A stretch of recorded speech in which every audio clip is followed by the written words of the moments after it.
Hello everyone, this is Chandan Ganotra, your favourite master teacher for NEET physics. और आज हम कुछ तूफानी करने वाले हैं गाइस। पूरे इंपॉर्टेंट फॉर्मूलाज, यूनिट, मेजरमेंट और डायमेंशन के, जो कि आपको नीट एग्जाम में 4 मार्क्स दिला सकते हैं, वो आज हम लिटरली लेस देन 20 मिनट्स में करने वाले हैं। पहले का प्लान ये था कि मैं 10 मिनट के अंदर निपटा दूं, बट उसमें बहुत सारी चीजें नहीं हो पा रही थी। तो नाउ आई डिसाइडेड कि यार 20 मिनट आर एप्ट, जिसमें पूरा का पूरा चैप्टर आपका क्विक रिवीजन हो जाने वाला है। तो without wasting any more time, let us get started. जिसने Vedantu NEET made easy channel को अभी तक सब्सक्राइब नहीं किया, do consider subscribing to the channel. और जो मुझे पहली बार मिल रहे हैं, मेरा नाम है Chandan Ganotra. I am a graduate from IIT Hyderabad and I have about 7 years of teaching experience. तो चलिए स्टार्ट करते हैं, राइट। तो इससे पहले जिन जिन बच्चों ने इस चैप्टर के वन शॉट्स नहीं देखे, तो लगभग मैंने 2-2 घंटे के दोनों वन शॉट्स ले रखे हैं, पार्ट 1 और पार्ट 2 में। तो प्लीज एक बार देख लेना, इससे आपको पूरी कंसेप्चुअल अंडरस्टैंडिंग मिल जाने वाली है। चलिए, so let us now get started. एक क्विकली मैं बता देता हूं, यूनिट्स एंड मेजरमेंट में हर साल तकरीबन एक क्वेश्चन तो मिनिमम आता ही आता है। तो मतलब अगर आपने ये वीडियो अच्छे से देख ली, तो आपके 4 नंबर 180 में से 4 नंबर आपके कंफर्म हो जाते हैं इन नीट 2024। चलिए, so let us now get started. Are you guys ready? 10 minute में पूरा यूनिट, मेजरमेंट एंड डायमेंशन के फॉर्मूला चीट शीट ये रही। चलिए फटाफट, पहला फॉर्मूला जो इस चैप्टर में आता है वो होता है कि एक डायमेंशन को हम N1 U1 की तरह रिप्रेजेंट करते हैं। मतलब मैंने बोला मेरे पास 5 किलो चावल है, तो 5 हो गया नंबर, केजी हो गया उसका यूनिट, राइट। तो यहां पर ये बताया गया है कि N1 U1 is equal to N2 U2। मतलब किसी भी क्वांटिटी को, राइट, मैं अगर मतलब एक यूनिट से दूसरे यूनिट में ऐसे ट्रांसफर कर सकता हूं। मतलब मान लो ये अगर MKS यूनिट है, राइट, और ये मेरी CGS यूनिट है, राइट, तो मैं इनको ट्रांसफर कर सकता हूं। जैसा मैं लिखता हूं 1 metre is equal to 100 centimetre, right. तो इसमें N1 हो गया 1, N2 हो गया 100, मीटर हो गया इन यूनिट 1 सिस्टम, सेंटीमीटर हो गया इन यूनिट 2 सिस्टम, राइट। इस तरह से मैं लिख सकता हूं। आगे बढ़ते हैं। तो बेसिकली जैसे अभी मैं MKS बोल रहा था, CGS बोल रहा था, ये सब क्या है? ये सिस्टम ऑफ यूनिट्स है। MKS मतलब metre kilogram second, right. CGS मतलब centimetre gram and second. And FPS बहुत पुराने टाइम में यूज होता था, ब्रिटिशर्स के टाइम पे, फुट पाउंड एंड सेकेंड। अभी भी कुछ कंट्रीज में ये यूज होता है, जनरली MKS यूज होता है, और इसी को ही हम system of international SI unit बोलते हैं। चलिए आगे बढ़ते हैं। तो ये हो गई मेरी कुछ fundamental units. There are 7 fundamental units: length, mass, time, electric current, temperature, intensity of light and amount of substance, right. ये फंडामेंटल यूनिट्स हैं, फंडामेंटल फिजिकल क्वांटिटीज है। फंडामेंटल फिजिकल क्वांटिटी का मतलब वो फिजिकल क्वांटिटी जो किसी और पर डिपेंड नहीं करती, राइट। और इनके सबके SI यूनिट्स हैं और सिंबल हैं, जो कि आपको याद करने हैं कि लेंथ का मीटर हो गया, मास का किलोग्राम हो गया, टाइम का सेकंड हो गया, इलेक्ट्रिक करंट का एम्पियर हो गया, टेम्परेचर का केल्विन, सेल्सियस नहीं होता केल्विन होता है, याद रखिए। इंटेंसिटी ऑफ लाइट का कैंडेला होता है, CD सिंबल, और amount of substance mole, right. ये सब आपको पता ही होगा, बहुत सिंपल है। इसके अलावा 2 अलग तरह की क्वांटिटीज होती हैं। वन इज सप्लीमेंट्री क्वांटिटीज और वन इज डिराइव्ड क्वांटिटीज। सबसे पहले तो डिराइव्ड क्वांटिटीज क्या है? दुनिया भर की फिजिक्स में आप जो भी चीज यूज कर रहे हो, apart from those fundamental quantities, density, force, velocity, area, momentum, pressure, right, surface tension, ये सब डिराइव्ड क्वांटिटीज हैं। मतलब इनका जो मैं क्वांटिटी है वो इनकी फिजिकल क्वांटिटी की मदद से निकाल सकता हूं, जो फिजिकल फंडामेंटल क्वांटिटीज है, राइट। सप्लीमेंट्री यूनिट्स क्या होती है? सप्लीमेंट्री क्वांटिटीज 2 होती हैं, प्लेन एंगल और सॉलिड एंगल। प्लेन एंगल मतलब अगर मैंने यहाँ पर एक सर्कल बनाया और ये जो आर्क है, ये इसके सेंटर से जो एंगल बना रही है, right, theta, that is what is called a plane angle, right. और सॉलिड एंगल क्या है? कभी अगर आपने वाटरमेलन खोला हो, राइट, तो वाटरमेलन का अगर आप एक पीस निकालोगे, राइट, तो वो जो पीस सेंटर से जो एंगल बनाएगा इन 3 डायमेंशनल, राइट, या फिर जो एक टोपी होती है, राइट, उसका जो ये वाला एंगल है उसको हम सॉलिड एंगल बोलते हैं, स्ट्रेडियन, राइट। अब इसमें 2 फॉर्मूलेज हैं। प्लेन एंगल को RAD से रिप्रेजेंट करते हैं, सॉलिड एंगल को SR से, राइट। अब 2 फॉर्मूलेज क्या है? प्लेन एंगल में theta is equal to L/R होता है, where R is the radius, L is the length of the arc, theta, और ये रेडियन में निकलता है, राइट। ये एक फॉर्मूला याद करना है। इसी तरह से स्ट्रेडियन जो है, राइट, उसको ओमेगा से रिप्रेजेंट किया जाता है, and that formula is equal to area by R², right. ये जो एरिया सबसेंड करेगा ये वाला सेंटर, और डिवाइडेड बाय उसका रेडियस का स्क्वायर। ये 2 फॉर्मूलेस इंपॉर्टेंट है, राइट। आगे बढ़ते हैं। अब यहां पर मैंने कुछ अदर यूनिट्स लिख दी हैं लेंथ की, जो कि कभी कभी इंपॉर्टेंट होती हैं, जैसे माइक्रोन इज इक्वल टू 10⁻⁻⁶। ये सब आपको थोड़ी थोड़ी याद करनी है। बट अगर याद भी ना हो तो ये देख लो, एक बार नीट में सीधा सवाल आया था, which of the following is incorrect, right, और एस्ट्रोनॉमिकल यूनिट के आगे -11 लिख दिया गया था। तो यहीं से आपको अंदाजा लग जाएगा कि एस्ट्रोनॉमिकल यूनिट बहुत बड़ी यूनिट होती है, राइट। तो एक बेसिक मतलब just skim through it, right, nanometre, angstrom, fermi, ये सब आपको याद करनी होती है। इसके अंदर एक जो दूसरा ट्रिकी चीज है वो है लाइट ईयर। अब लाइट ईयर बहुत सारे बच्चों को लगेगा light year is the unit of time, no, light year is the unit of length, right. और लाइट ईयर होता क्या है, the distance that light travels in 1 year, right. याद करने की जरूरत नहीं है, बट कंसेप्चुअल अंडरस्टैंडिंग होनी चाहिए, राइट। इसके बाद सिमिलरली मास में है, बेसिक चीजें लिख दी है, क्विंटल कितना होता है, टन कितना होता है, मेगाग्राम कितना होता है, ये सब चीजें आप याद कर लीजिए, राइट। सिमिलरली यहाँ पर मैंने टाइम की लिख ली है। टाइम में कुछ कुछ चीजें हैं जैसे सेंचुरी, ईयर, डे, ये तो आपको मतलब बचपन से ही पता होंगी। कुछ कुछ जो चीजें नहीं पता, राइट, नैनो सेकेंड, शेक नहीं पता, तो आप यहां से जान लीजिए।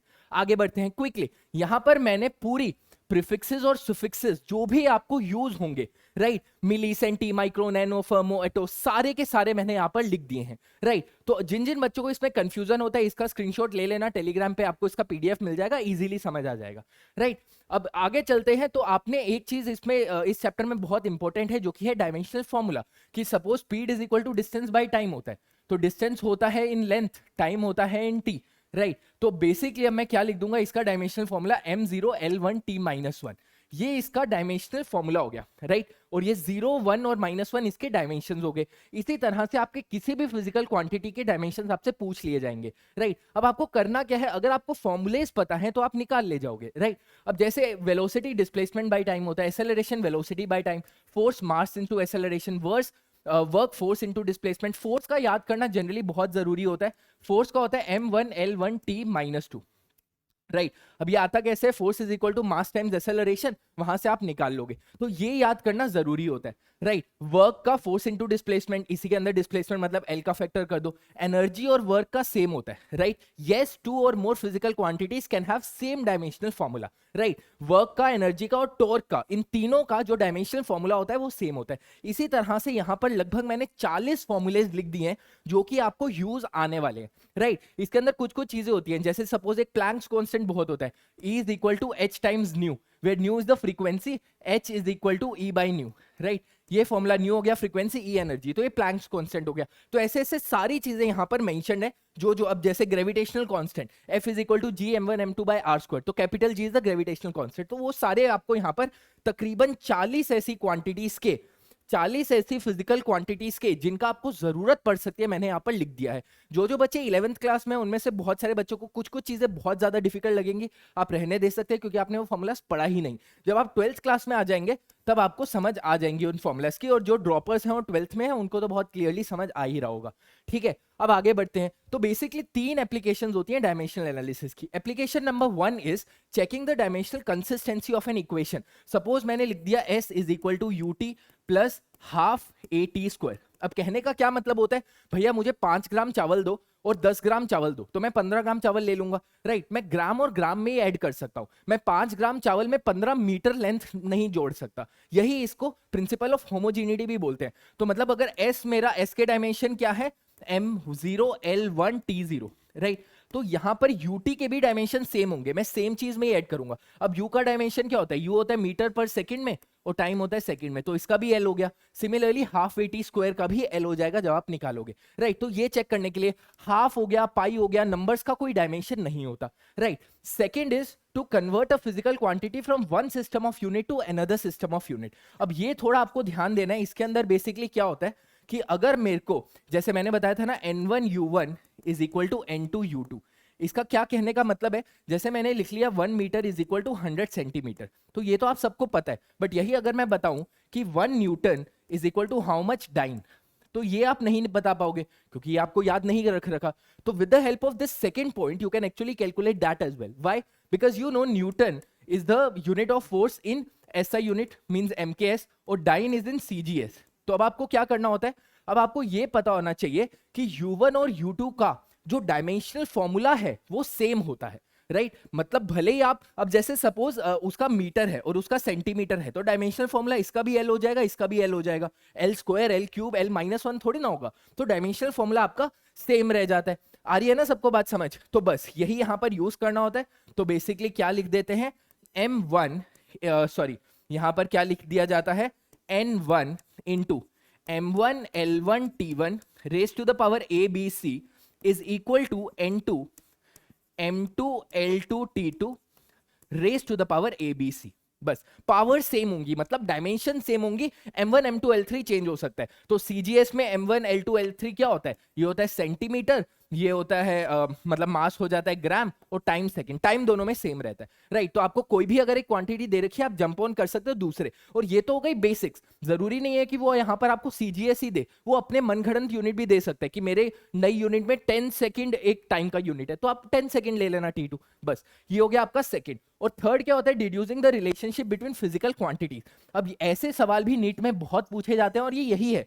तो इसका बेसिकली क्या मतलब है? आपको दे दिया जाएगा, आपको ऐसा दे दिया जाएगा जैसे सपोज आपको पता है t is equal to 2 pi root l by g, right. आपको ये बताना है, आपको बस ये दे दिया जो टाइम है that is directly proportional to length and inversely proportion and let's say directly proportional to g, right. ये आपको दे दिया, राइट। और आपको नहीं पता कि इसके पावर्स वगैरह क्या हैं, बस ये बोल दिया time depends upon length and g that is acceleration due to gravity. अब आप बेसिकली क्या करोगे? Time is directly proportional to l raise to the power x g raise to the power y. अब आपको एक्स और जी नहीं पता, right, x और वाई नहीं पता, तो बस अब आपको क्या लिख लेना? Time is equal to some constant into l raise to power x g raise to power x. बस यहां तक अगर समझ आ गया, और उसके बाद क्या यूज करना है? Principle of homogeneity. कुछ नहीं, मतलब दोनों तरफ आप क्या, आपको टाइम का पता है m0 l1 t0 is equal to, constant का तो कोई डायमेंशन होगा नहीं, राइट। तो लेंथ का हो जाएगा आपका x, और g क्या होता है?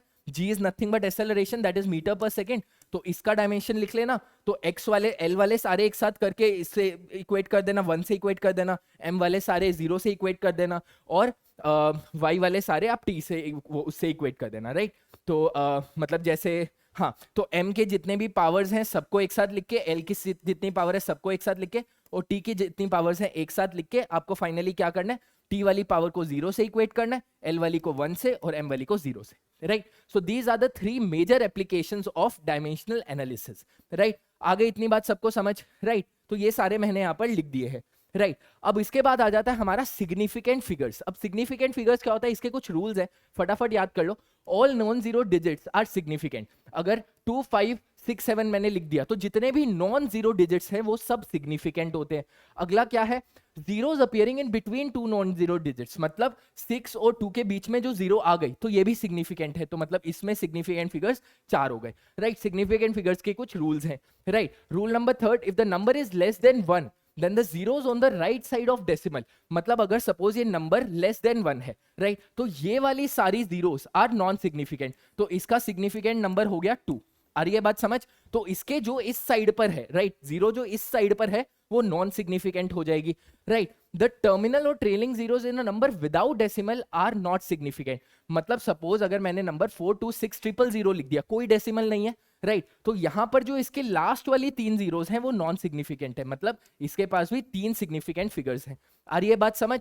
अगला point, in a number with a decimal zeros to the right of the, अब जो अगर इस साइड लिख दिया, मतलब पहले क्या था ये वाली, तो ये वाली तो आपकी रेलेवेंट नहीं है, बट ये वाली आपकी रेलेवेंट है, तो मतलब इसकी 4 सिग्निफिकेंट फिगर्स हो गई, राइट। ये बेसिक रूल्स हैं जो फटाफट मैं रिवाइज करवा रहा हूं। Rule number 6, the power of 10, अगर मैंने नंबर लिख दिया 2 इंटू, या फिर एक नंबर लिख दिया 2.3 into 10 raise to the power 5, तो इसकी सिग्निफिकेंट होंगी फिगर्स 2।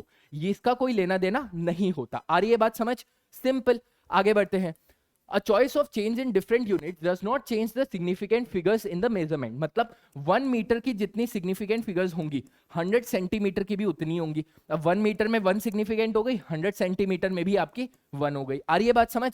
तो ये राइट। अगला, the exact numbers appearing in the mathematical फॉर्मूले 2 पाई आर लिख दिया मैंने, राइट। तो 2 पाई की जो मतलब जो नंबर्स हैं उनकी इनफाइनाइट सिग्निफिकेंट फिगर्स होती है, right. They will have infinite number of significant figures, right. अब बेसिक मैंने यहां पर एग्जांपल भी लिख लिया, जैसे ये सारे नंबर्स हैं तो इनकी 5 हो गई, मतलब नॉन जीरो नंबर्स। जीरो अगर इसके बीच में आ गई तो भी 5 हो गई। जो ये वाली जीरोस है नॉन सिग्निफिकेंट, मतलब 2 हो गई। अब यहां पर भी ये नॉन सिग्निफिकेंट, ये भी 2 हो गई। यहां पर इसके पास आ रही है तो सिग्निफिकेंट, मतलब 3 हो गई। ये वाली काम नहीं आएगी तो 1.6 2 हो गई। एग्जैक्ट जो नंबर दे रखा है डिजिट 2, खाली 2 लिख रखा है तो उसकी कि इनफाइनाइट सिग्निफिकेंट फिगर्स हो जाएंगी।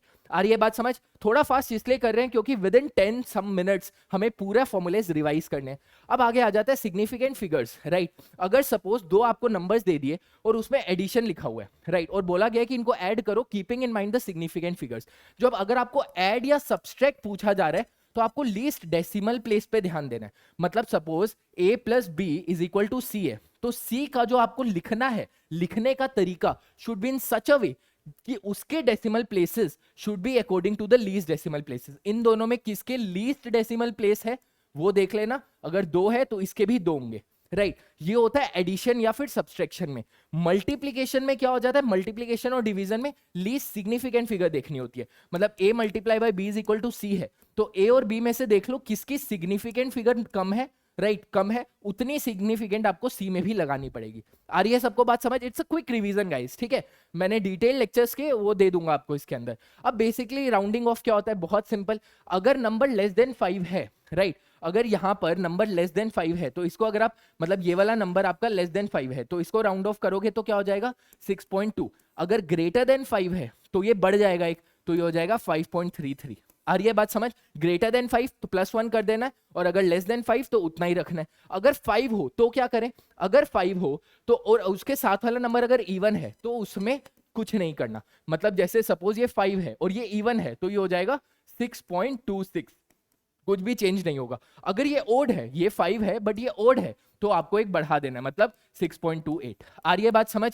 These are the some basic things of significant figures. अब दो तरह के एरर्स होते हैं, राइट। एक हो गया सिस्टमैटिक और एक हो गया रैंडम। हमें रैंडम के बारे में ही पढ़ना होता है, राइट। चलेगा, सो अब एरर्स की बात करते हैं। तो एरर्स के लिए सबसे पहले मान लो आपका एक जो कोई नंबर है, जैसे ए मैं बोल रहा हूं कि लेंथ, मैंने अपनी टेबल की लेंथ मेजर करी, तो किसी की आई 2, किसी की आई 4, किसी की आई 6, किसी की आई 8। इतना ज्यादा वेरिएशन नहीं होगा जो आपको एग्जाम में क्वेश्चंस आएंगे। To make calculation easier I am doing it, right. तो ये सब है। तो एरर क्या होता है, error is nothing but delta a, that is a minus a m. अब ए एम क्या है, मतलब आपने इन सबका एक मीन ले लिया, राइट। तो ए एम कितना हो जाएगा, 2 + 4 + 6 + 8 मतलब 20 डिवाइडेड बाय 4 मतलब 5। तो ए एम हो गया आपका 5। तो डेल्टा ए क्या हो जाएगा, 2 - 5, 4 - 5, 6 - 5 एंड 8 - 5। तो ये हो जाएगा आपका डेल्टा ए, मतलब error, right.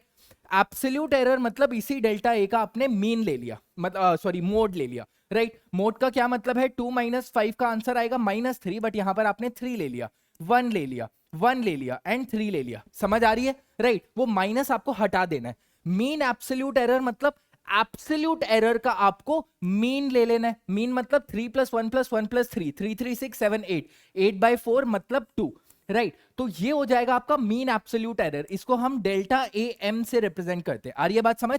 That is represented by delta A M. Relative error मतलब delta A M divided by A M. आ रही है बात समझ? ए एम क्या था, ए एम था आपका मीन एरर, राइट। इसको ट्रू एरर भी बोलते हैं। तो ये बेसिकली कितना हो गया, 2/5। Percentage error is nothing but delta A m by A m into 100। आ गई बात समझ? तो ये बेसिकली हो जाएगा 2/5 इंटू 100, राइट। तो ये उतना परसेंटेज आ जाएगा। आ गई बात समझ? So these are the basic of errors, right. एक बहुत सिंपल से एग्जांपल से मैंने आपको समझा दिया।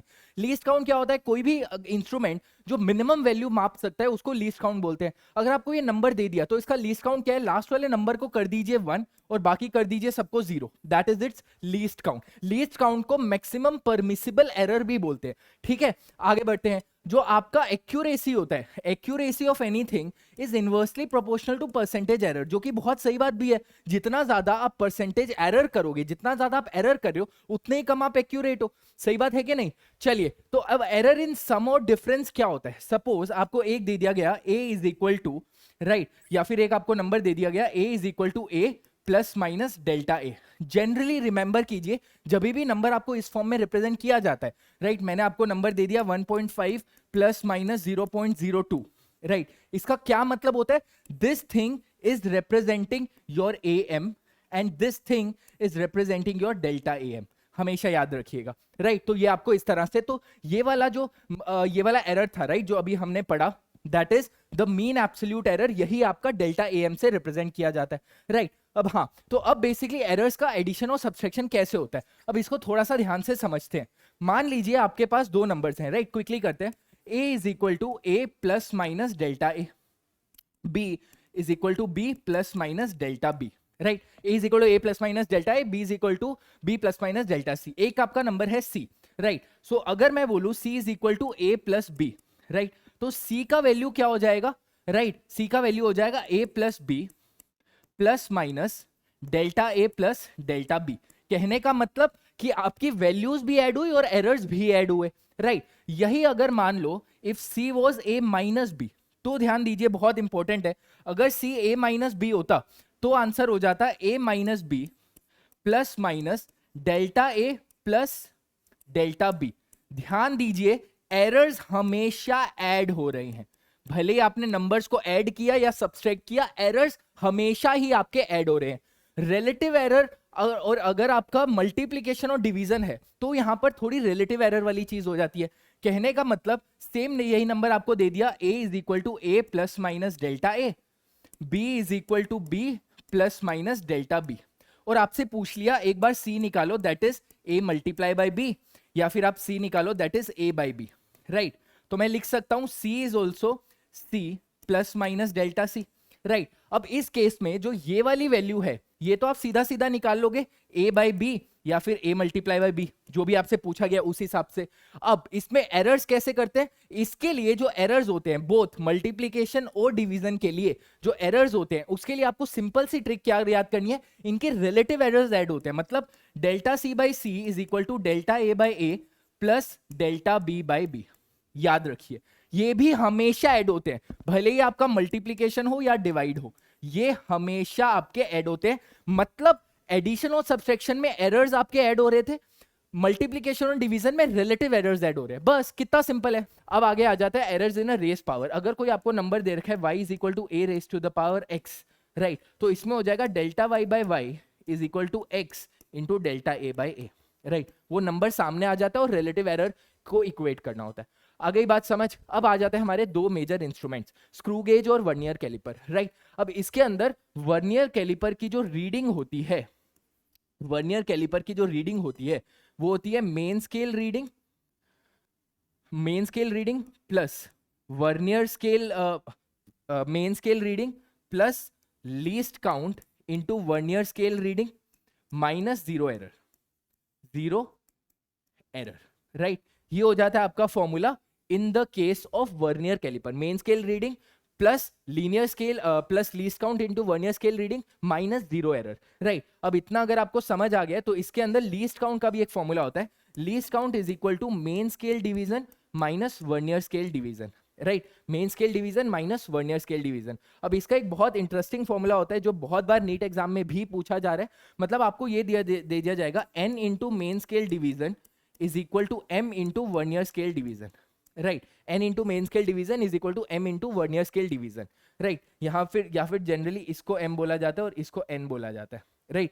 तो m into main scale division is equal to n into vernier scale division, right। तो यहाँ पर मैं क्या लिख दूंगा, least count is equal to main scale division minus vernier scale division को क्या लिख दूंगा मैं, m by n main scale division, right.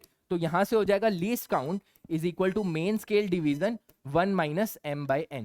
Very important, बहुत बार नीट में इससे सवाल आया है, राइट। तो ये आपको याद कर लेना है। जीरो एरर को आपको सब्सट्रैक्ट ही करना है, क्वेश्चन में दे देगा पॉजिटिव जीरो एरर है तो सीधा माइनस होगा, नेगेटिव जीरो एरर है तो माइनस माइनस प्लस हो जाएगा, राइट। ये हो गया आपका वर्नियर कैलिपर का। इन the case of screw gauge क्या होता है, स्क्रू गेज भी यही होता है। स्क्रू गेज का जो रीडिंग होती है वो कैसे निकालते हो, linear scale reading plus least count into circular scale reading minus zero error, right. जिन बच्चों को खाली मतलब ऐसा लग रहा है कि खाली एक लेक्चर देख के मेरे 4 नंबर आ जाएंगे, राइट, ये एक मतलब कंप्लीट लेक्चर मैंने बनाया 10 मिनट में, राइट। सारे फॉर्मूलाज एक क्विक रिवीजन, राइट। और इसका जो एक फॉर्मूला होता है लीस्ट काउंट का इज इक्वल टू, इसका लीस्ट काउंट का बहुत इंपॉर्टेंट फॉर्मूला है, that is pitch divided by number of divisions in circular scale. ये बहुत इंपॉर्टेंट फॉर्मूला है। ये बस चीजें आपने याद कर ली तो यूनिट्स एंड मेजरमेंट का पूरा रिवीजन आपका हो गया लिटरली 10 मिनट में। मतलब होप आपको समझ आया होगा, क्विकली अंडरस्टैंड कर लिया होगा, राइट। और जिन जिन बच्चों ने अभी तक चैनल को सब्सक्राइब नहीं किया, do consider to subscribe the channel. यहाँ पर नीट 2024 की जर्नी को स्मूथ बनाने के लिए सब चीजें हम कर रहे हैं। Stay safe, stay healthy, bye bye.